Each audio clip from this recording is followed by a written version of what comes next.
Pasar Wage, pasar tradisional tua di ujung selatan kota, memiliki sejarah kelam yang disimpan rapat oleh para pedagang lama. Di siang hari, pasar ini tampak biasa penuh hiruk-pikuk. Tawa ibu-ibu, teriakan penjual sayur, dan suara gesekan gerobak. Tapi saat malam tiba, suasana berubah drastis. Kios-kios ditutup lebih cepat dari biasanya. Pedagang bergegas pulang sebelum azan maghrib berkumandang. Mereka tahu, begitu matahari tenggelam, ada dagangan lain yang mengambil alih pasar dagangan yang tak kasat mata, penuh aura kelam dan berlumur niat jahat. Suara desisan tak dikenal sering terdengar dari lorong-lorong sempit. Di salah satu pojok pasar, warung kopi Mak Juminah tetap buka. Namun, bukan kopi yang ia sajikan. Konon, Mak Juminah adalah salah satu pemain lama dalam dunia guna-guna. Pengunjung warungnya datang dengan tatapan kosong dan meninggalkan pasar sambil bergumam doa-doa aneh. Desas-desus mengatakan bahwa pasar Wage menjadi ladang perang antara dua dukun kuat Mak Juminah dan Pak Kosim, penjual rempah dari Blok Timur. Persaingan mereka tak lagi soal harga, tapi soal pengaruh. Mereka saling kirim susuk, santet, hingga teluh yang mematikan.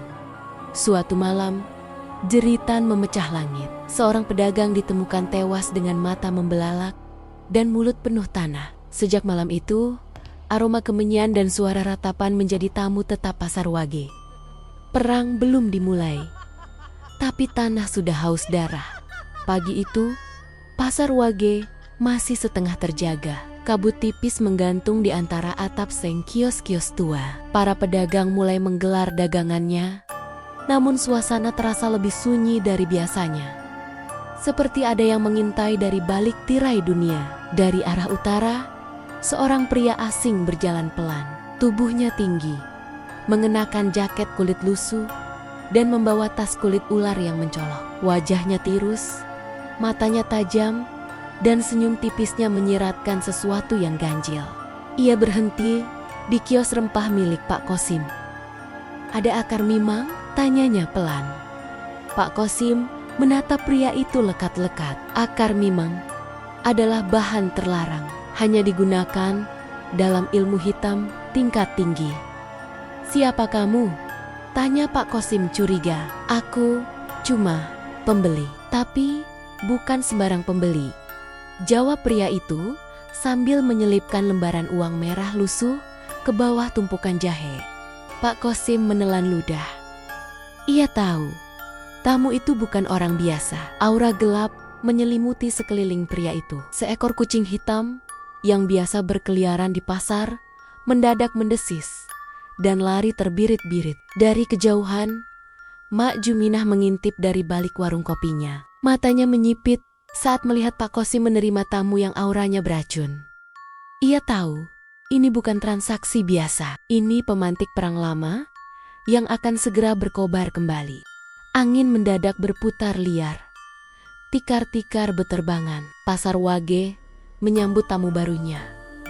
Dan perang pun mulai berbisik di antara beta-beta lantai yang dingin. Sejak kedatangan pria asing itu, suasana pasar Wage berubah. Bau anyir seperti darah basi samar tercium di antara aroma lengkuas dan serai. Pembeli mulai mengeluh sakit kepala dan mual setiap melewati kios Pak Kosim. Pagi berikutnya, seorang ibu rumah tangga bernama Bu Darti membeli bumbu dapur dari kios itu. Ia membeli kunyit, ketumbar, dan sejumput rempah yang dibungkus plastik kecil oleh Pak Kosim sendiri.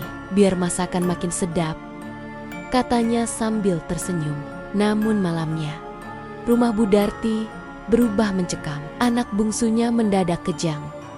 Dan dari dapur, terdengar suara lesung ditumbuk tanpa henti. Padahal, semua orang sudah tidur. Ketika Bu Darti masuk ke dapur, ia mendapati ulekan batu menumbuk sendiri di atas cobek. Dan dari ulekannya, merembes darah segar. Besoknya, kabar itu menyebar cepat. Warga mulai bisik-bisik tentang kios rempah Pak Kosim. Tapi anehnya, Tak ada yang berani menegur langsung. Semuanya memilih diam, kecuali Mak Juminah. Di tengah malam, Mak Juminah menyiapkan sesajen. Ia menyalakan dupa dari daun kering dan rambut bayi yang digunting halus. Ia tahu Pak Kosim sudah mulai menyerang dengan santet. Dan jika tak dihentikan, nyawa-nyawa tak bersalah akan terus tumbang. Kalau dia ingin perang, maka kita akan berperang, gumam Mak Juminah. Matanya menyala merah, menembus gelapnya warung kopi. Malam itu, warung kopi Mak Juminah tak seperti biasanya. Lampu minyaknya redup dan berkerlip seolah takut menyinari apa yang terjadi di dalam.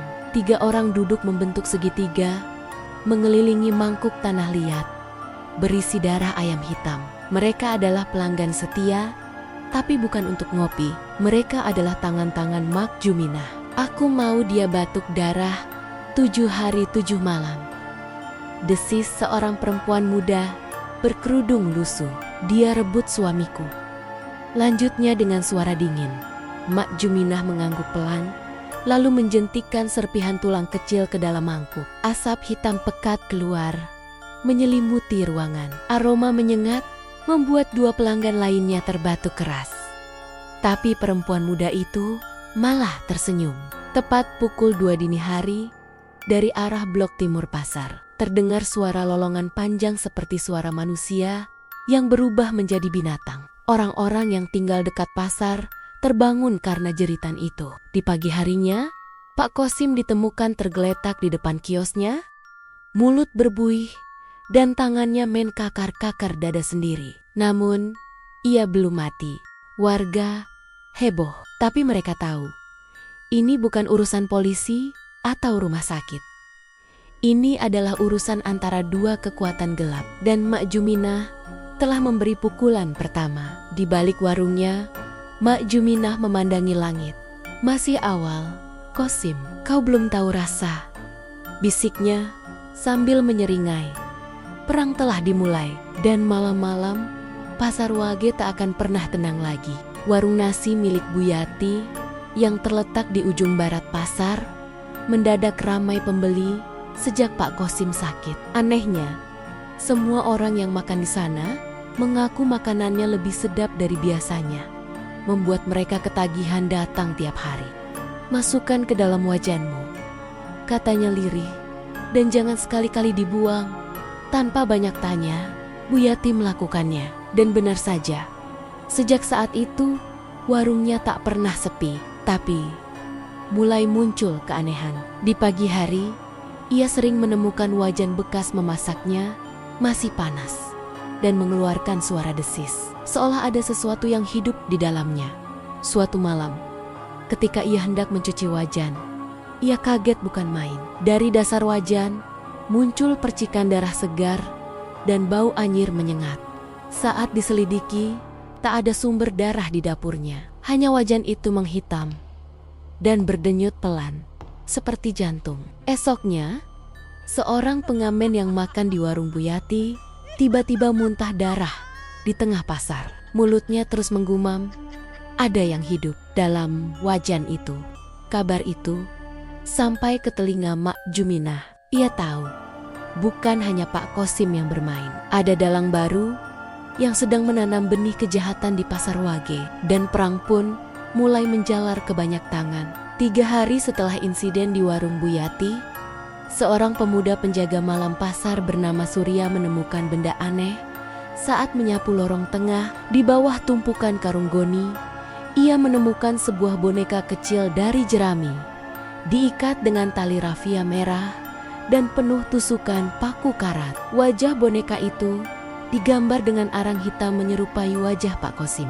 Surya, yang belum tahu banyak soal konflik mistis di pasar, membawa boneka itu ke pos ronda. Namun sesampainya di sana, ia mendadak pingsan. Tubuhnya kejang dan dari mulutnya keluar suara-suara aneh, seperti bahasa asing yang tak dikenal. Orang-orang yang menyaksikan kejadian itu segera membakar boneka tersebut. Tapi api tak mempan, boneka itu hanya hangus sebagian. lalu tiba-tiba meledak dalam letupan kecil menyisakan serpihan abu dan bau daging terbakar. Kejadian itu membuat geger para pedagang. Mereka mulai takut membuka kios malam-malam. Banyak yang percaya bahwa pasar Wage kini jadi ajang tumbal antar dukun. Dan boneka jerami itu hanyalah permulaan. Mak Juminah mencium aroma sihir asing yang tak berasal dari Pak Kosim. "Ini bukan jurus dia," ucapnya sambil menatap asap dari dupa yang menari di dalam cangkir kecil.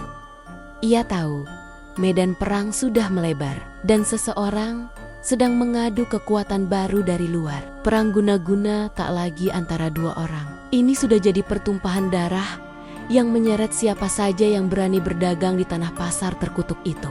Di pojok pasar, dekat sumur tua yang lama ditutup, tinggal seorang pedagang kembang bernama Mbah Surti.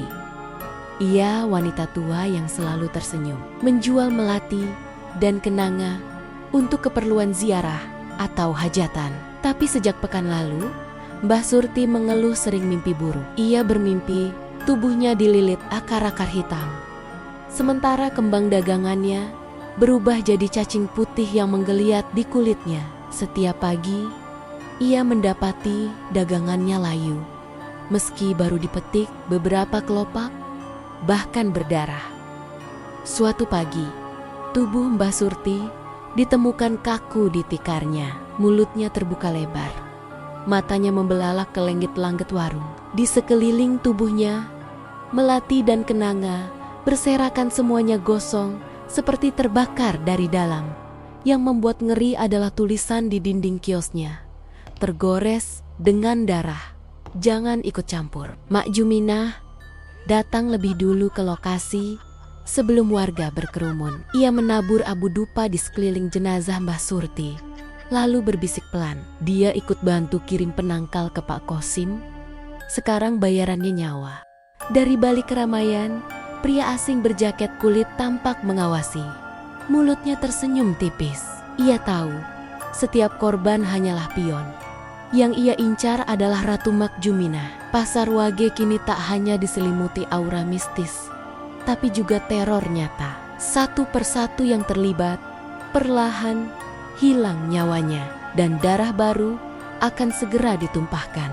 Senin pagi, langit di atas pasar Wage tampak gelap meski matahari sudah tinggi. Awan hitam pekat menggantung rendah, menekan udara hingga terasa sesak di dada. Pedagang yang biasanya ramai mulai terlambat membuka kios. Sebagian bahkan memilih pulang. Tepat pukul 9, suara petir menggelegar tanpa hujan. Lalu, dari langit yang suram, sesuatu mulai berjatuhan, bukan air, melainkan paku berkarat. Ribuan paku meluncur tajam, menghujani atap seng, meja kayu, dan terpal pasar. Suara dentingnya seperti jeritan meklik-meklik kecil. Salah satu pedagang buah terkena paku di bahunya dan langsung terkapar. Dari lukanya keluar asap hitam, bukan darah. Pedagang lain menjerit, berlari, mencari tempat berlindung. Beberapa kios terbakar tiba-tiba. Api menyala dari dalam keranjang rotan tanpa sebab. Di tengah kekacauan, Pak Kosim muncul. Tubuhnya kurus dan penuh luka, namun matanya menyala tajam. Ia berdiri di tengah lorong utama pasar, mengangkat tangan ke langit. "Berhenti!" teriaknya, lalu menyemburkan cairan hitam dari mulutnya ke tanah. Ajaibnya, hujan paku seketika berhenti. Tapi belum sempat orang-orang mendekat, seekor burung gagak besar melintas di atas pasar, menjatuhkan sesuatu ke arah Pak Kosim, sebuah botol kecil berisi cairan merah. Botol itu pecah dan asap merah menyelubungi tubuhnya. Ia mengerang kesakitan, lalu roboh. Dari jauh, Mak Juminah menggertakkan giginya. Ia tahu siapa yang mengirim botol itu. Musuh barunya bukan sekadar dukun. Ini lebih tua, lebih haus jiwa, dan lebih jahat dari apapun yang pernah ia lawan. Sumur tua di ujung pasar Wage telah lama ditutup rapat dengan papan dan paku besi. Konon, Sumur itu pernah digunakan untuk membuang tubuh hasil pesugihan. Di masa lalu, tak ada yang berani mendekat. Sampai malam itu, setelah hujan paku reda dan pasar lumpuh total, terdengar suara gemericik air dari arah sumur. Padahal tutupnya masih terkunci rapat. Seorang remaja pencuri ayam bernama Randy penasaran dan mendekat, berharap menemukan celah untuk bersembunyi dari kerusuhan. Saat ia mengintip dari selapapan, ia melihat air di dalam sumur memantulkan bayangan aneh. Bukan dirinya melainkan sesosok wanita tua berambut panjang. Wajahnya penuh luka bakar, matanya hitam pekat. Wanita itu menatap ke atas dan tersenyum kepadanya. Randy berteriak, tapi suaranya hilang. Tubuhnya kaku, matanya memutih. Dalam hitungan detik, tubuhnya tertarik ke dalam papan sumur yang masih tertutup. Tak ada jejak, hanya bau anyir dan daun kering beterbangan. Pagi harinya, warga menemukan papan penutup sumur hangus, terbakar sebagian. Di sekitarnya, bunga melati dan kenanga berserakan, seperti bekas ritual. Tapi yang paling mengejutkan adalah, di dinding sumur tertulis nama-nama pedagang yang masih hidup dengan satu nama, dicoret. Randy, Mak Juminah datang sambil membawa kendi tanah liat berisi air doa. Ia tahu sumur itu mulai dibangunkan. Ada yang membangkitkan arwah penjaga pasar, gumamnya. Dan itu bukan Kosim. Malam ketujuh sejak hujan paku, suasana pasar Wage semakin sunyi. Banyak pedagang memilih tak kembali. Yang tersisa hanyalah mereka yang sudah terikat baik karena ilmu hitam, hutang gaib, atau keinginan balas dendam. Di tengah lorong kosong, muncul sosok asing. Seorang lelaki renta, berjubah kelabu dengan rambut putih, menggulung panjang hingga menyentuh tanah. Tangannya menggenggam tongkat dari kayu hitam yang mengeluarkan asap tipis. Ia adalah Ki Sumengkar, dukun tua dari lereng Gunung Kawi. Dipanggil untuk mengakhiri kekacauan. Ia tak berkata sepatah kata pun, hanya meletakkan sesajen di 4 penjuru pasar. Kepala ayam cemani, kemenyan, rambut bayi, dan segenggam tanah kuburan perawan. Setelah itu, ia mulai melantunkan mantra dalam bahasa kuno yang membuat udara mendadak dingin menggigit. Seketika, seluruh pasar Wage bergetar, tanah menggembung, dan dari dalam kios-kios kosong terdengar jeritan-jeritan tak manusiawi. Bangku dan tenda beterbangan meski tak ada angin. Sosok-sosok bayangan muncul sebentar, lalu menghilang di balik gelap. Mak Juminah keluar dari warungnya, menatap Ki Sumengkar dengan mata tajam. "Kau yang mengutus lelaki berjaket kulit itu?" tanyanya. Ki Sumengkar menoleh perlahan. "Bukan aku, tapi yang lebih tua dariku, yang selama ini tidur di sumur itu." Mak Juminah tercekat. Ternyata perang ini bukan sekadar antar dukun, tapi bagian dari rencana kuno untuk membangkitkan roh penjaga pasar roh yang haus darah dan dendam, tertidur selama puluhan tahun. Dan kini dia sudah bangun. Malam Jumat Kliwon, langit tak berbintang, udara pekat dan berat seperti selimut kabut yang tak bisa ditembus cahaya. Pasar Wage sepi tapi bukan karena tak ada yang datang. Justru semua penghuni dari dua alam telah berkumpul. Ki Sumengkar duduk bersila di tengah pasar, mengguratkan lingkaran darah di tanah. Mak Juminah berdiri tak jauh darinya, memegang kendi berisi cairan putih keruh yang mengeluarkan bau menyengat. Di belakang mereka, para dukun bayangan, pendukung yang telah mereka bangkitkan, siap berperang. Dari arah sumur tua, terdengar raungan panjang, seperti suara anak kecil menangis, disertai tawa perempuan dewasa. Sosok itu akhirnya muncul tinggi menjulang. Tubuhnya terbungkus kain pasar yang bernoda darah.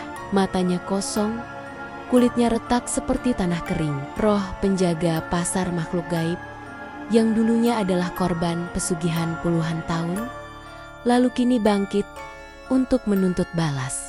Tanah pasar bergetar, dinding kios retak, Lampu-lampu meledak satu persatu. Jeritan manusia dan makhluk gaib menyatu dalam simfoni horor. Ki Sumengkar mencoba mengendalikan makhluk itu, tapi terlambat. Roh penjaga telah terikat amarah dan darah. Ia membantai siapa saja yang pernah menyentuh kembang, susuk, atau darah dalam pasar ini, termasuk dukan-dukan yang membangkitkannya. Mak Juminah meneteskan air mata. Ia tahu, hanya ada satu cara untuk mengakhiri semua ini, mengembalikan roh itu ke dalam sumur dengan tumbal nyawa. Ia melangkah maju, membawa kendi menuju pusaran amarah. Tubuhnya mulai terbakar, tapi ia tak berhenti. Biarlah aku menjadi akhir dari kutukan ini.